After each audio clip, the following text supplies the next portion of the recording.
শুরুতেই উদ্মা নাচ দিয়ে ভিডিওটি আরম্ভ হচ্ছে। তারপর হঠাৎ করে সবাই একটা করে ফুচকা খাবার দাবি করে, কিন্তু বেচারাকে ফুচকা দেওয়া হয় না।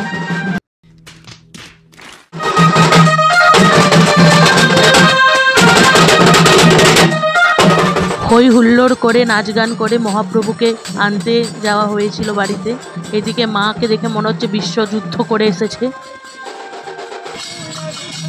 প্রভুকে এবারে ঘরে ঢুকানোর ব্যবস্থা করা হয়। ক্যামেরাম্যানদের জন্য আমাকে কেউ পাত্তা দেয় নাই।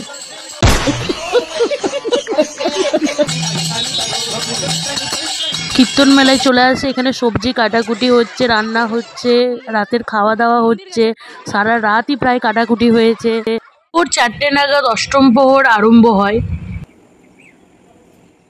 এরা ফালতু কাজ ছেড়ে যাই হোক একটু কাজে মন দিয়েছিল সেদিন, খুব ভালো কথা। এরপরে চলে আসি দুপুর বেলায়। 3 থেকে 4 হাজার জন খেতে আসবে। চারিদিকে গাড়ি আর সাইকেলে ভর্তি, পুরো গাড়িতে ভর্তি চারিদিকে। জন এখানে খাওয়া দাওয়া করছে, রান্না বান্না হচ্ছে, এখনো চলছে, কাল রাত থেকে হচ্ছে। কীর্তন মেলার সামনের জায়গাটাতেও খাওয়ান দাওয়ার ব্যবস্থা করা হয়েছিল, পেছনেও খাওয়ান দাওয়ানোর ব্যবস্থা করা হয়েছিল। একটা সাইড যাচ্ছে, এটা তো একটা সাইড ছিল। রাস্তাতেও বাঁশ দিয়ে বন্ধ করে দেওয়া হয়েছিল যাতে কোনো বড় গাড়ি না ঢুকে। এই জায়গাটা হচ্ছে হাজরাপাড়ার জোড়া কালী মন্দিরের মাঠ। কীর্তন মেলাতে রান্না হচ্ছে, তো ওখান থেকে খাবার এনে এখানে পরিবেশন করা হতো। পরে আমরা যেখানে পুজো হচ্ছে সেখানে যাব। গোসাই মামারা বসে আছে। চলো আমি একটু প্রসাদ খেয়ে নিই, আর তোরা ততক্ষণ একটু নাম গান শুনে নাও। এখানে দাদারা কাজ করছে। আমার এই বিশাল দিকে খাওয়ানো 12:30 হয়েছে, আবার একটা রাত বসে। মানে টোটাল তাহলে মোটামুটি কত হবে? মোটামুটি 220 মতো করে বসছে। আচ্ছা, আর 1,500 ছুঁই ছুঁই। 1,500 যখন ভিডিও করেছিলাম তখন 1,500 জন অলরেডি খেয়ে নিয়েছে। থেকে যে এত সুন্দরভাবে এখানে করছে, এই জীবনে এই প্রথম এরকম আনন্দ উপভোগ করলাম। বিরাট লাগছে। কালকে রাত 1:30 পর্যন্ত তরকারি কাটা হয়েছে, সকাল থেকে সব খাবার পরিবেশন দারুণ হচ্ছে, খুব মজা লাগছে। রাধে রাধে, জয় রাধে গোবিন্দ। এইদিকে লজ্জা পেয়ে একাকার। চলো আমরা বিকেল বেলায় দেখি যে সবকিছু গোছানো হচ্ছে।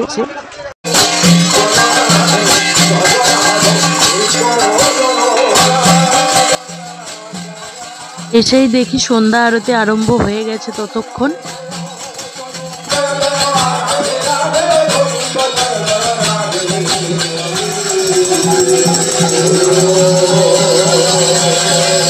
প্রভুর ধুলার তো আরম্ভ হয়ে গেছে, আর এইদিকে কচি কাচারা তো মাতিয়ে দিয়েছে।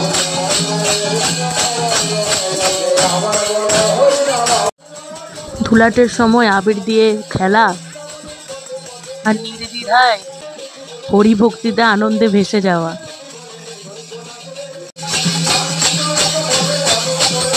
আজ প্রেম আনন্দে বাহু তুলে আনন্দ করতে করতে এখানে হরি লুট আরম্ভ হয়ে গেছে।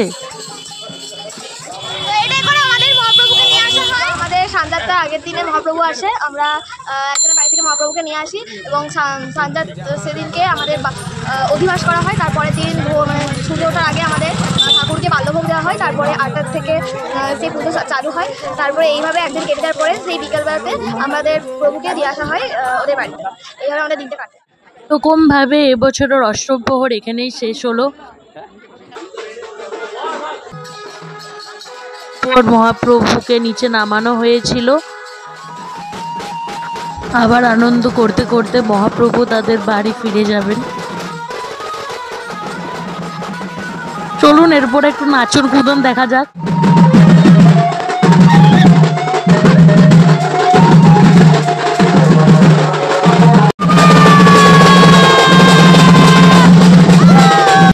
বাইগান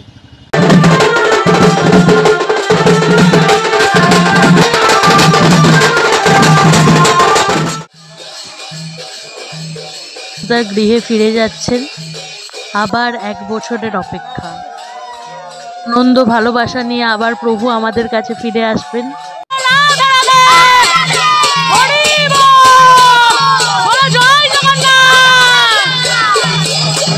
এরকম ভিডিও দেখতে আমাদের পাশে থাকুন, আমরা আবার ফিরে আসবো, কারণ মজা হবে পিপল, মজা হবে। জয় জগন্নাথ।